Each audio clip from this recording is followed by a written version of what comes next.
This is a Shulker box in Minecraft, and this is a real-life Shulker box built from Lego parts. It's packed with features, including one I had to test by dropping it from a second-story window. More on that later.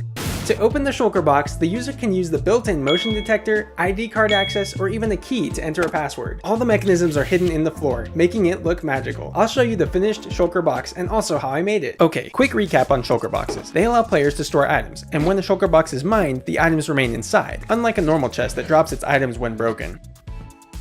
That's why I need to drop it from the window, to make sure this feature is working. But I'm getting ahead of myself. The coolest part of a Shulker box is how it opens. The lid spins while opening and just floats there with no supports. How am I going to replicate that? First, I built the lid. It is one of the most recognizable features of a Shulker box, so it needed to look just right. Once the corners were in place, I built some curved pieces into each edge to help with aligning the lid to the lower portion of the Shulker box. See, in Minecraft, the lid can pass right through these sections of the box, but in real life, those sections are going to have to be pulled into the box so the lid can spin while it opens. So I kept that challenge in mind, but building the rest of the lid went on without a problem. Along the sides and top of the lid, I used some 1x1 Technic bricks to provide connections across colors, since this type of pattern would typically make this kind of build very unstable.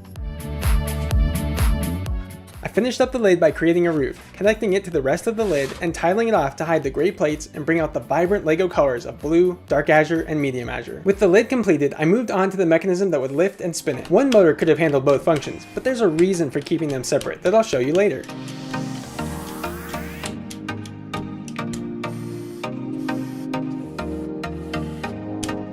The lid is pretty heavy, so I built a roller bearing with these 1x1 round tiles that will allow it to spin easily.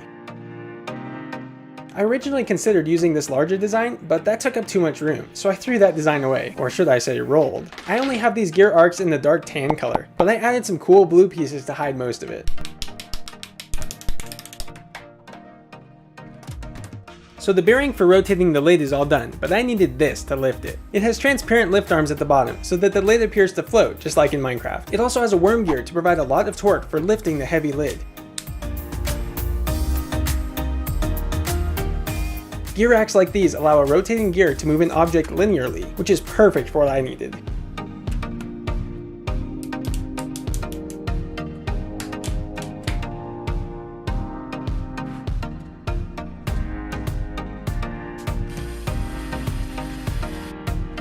There you have it, spinning motion and lifting motion. I started to design a way for these sections to be pulled into the Shulker box, and kept each one separate so they could have different animations while the lid opens, which is cool because that functionality isn't required in Minecraft, so you will have never seen it before. It takes 4 of these sub-assemblies, one for each sliding section. They'll work by rotating something like this, but it's just an early prototype. With that part complete, I needed to get the controllers connected, which I used these awesome new pins with anti-stud pieces for. I put one controller here, and one there. They'll communicate using Bluetooth. Last but not least, I added a few ways for users to access the Shulker box. This color matrix will be used for password entry. It can show individual colors in each square, so I looked up the HSV values for Lego colors blue and dark azure, so it will blend in with the box walls until it is needed for password entry.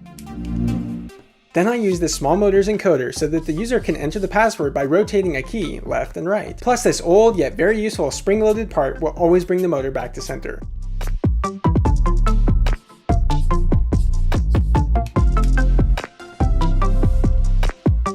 Those barely fit, but I'm just glad that they did. On the other side, I added a motion sensor that has an RGB LED in it. The only problem is it lights up green when measuring distance, which would be confusing to the user, so I added a second sensor just for the LED. Finally, I added an RFID sensor too, which can detect users' ID cards through the walls of the Shulker box, just like you've probably seen in my enchanting table, crafting table, and furnace videos. And if you haven't seen them, you should totally go watch them after this one.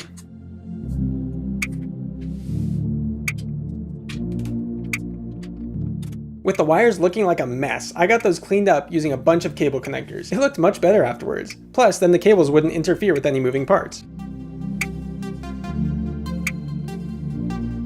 Well, that's all the required functionality, so all that's left on the build is finishing the walls and covering up the mechanisms. I put together the walls for the base, and only had to modify them slightly when connecting them to the main assembly to adjust for the lights and password entry items. Oh yeah, I almost forgot the tool for password entry. It looks like a key, but really any axle will do, because it's more about entering the proper password sequence than having a key. Supports for the sliding sections came next, which conveniently also helped to hide some of the mechanisms.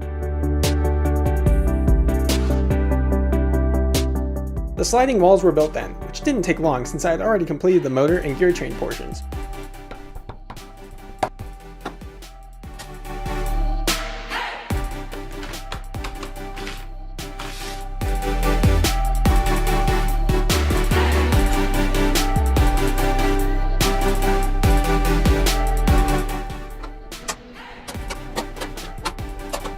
Final assemblies were built to hide the rest of the mechanisms. I wanted them to be easily attached and removed so the inner workings could be shown to anyone who was interested. I initially attempted magnets for that, but found an easier solution instead.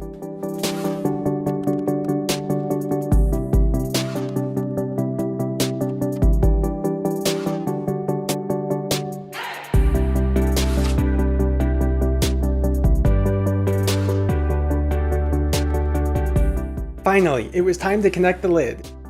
It turned out to be trickier than I thought, but these Technic frames eventually made it work. Oh, and you'll notice I had to change out these slopes because they didn't work well for helping align the lid. Thankfully, I had some other sloping/curved parts and tried a bunch of them instead, finally landing on the design. Once the lid went on, the build was completed, and wow, I felt like it looked even better than I hoped it would.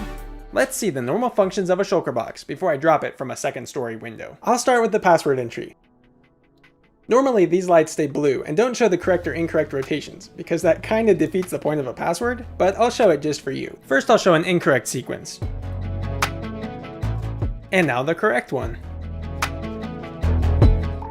Here's the original Minecraft opening animation, which looks super cool, but I programmed several other animations too. Now let's see what we have inside. Ah yes, gold and copper ingots, diamond and netherite scrap, and of course my life savings. Ah, did I hear you chuckle? It's more than just $1. There's a penny hiding under there too. Now let's close it up by swiping an ID card. Whichever way the owner triggers the box to close becomes the next method for entry. So the password entry won't work anymore, only ID cards will. Sorry Steve, you don't have access. Here's one of my custom opening animations.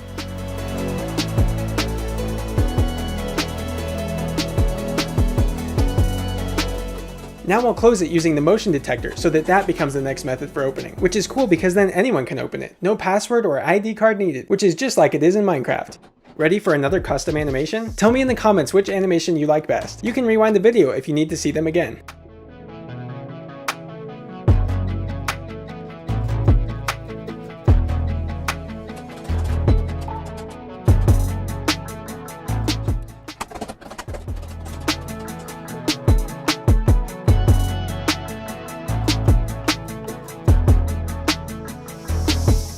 Before I drop this from the window to test if the box could actually keep items inside when broken, check out the machine with the mechanisms uncovered. It looks pretty sick.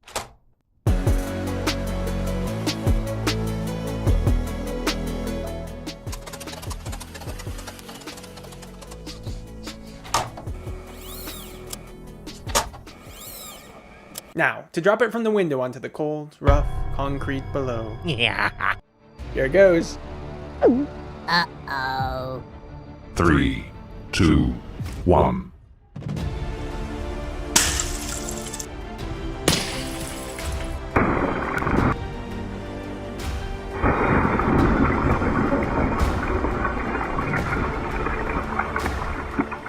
Ooh, let's check out the damage. Wow, yeah, that got obliterated. Oof, that final feature is going to need some work.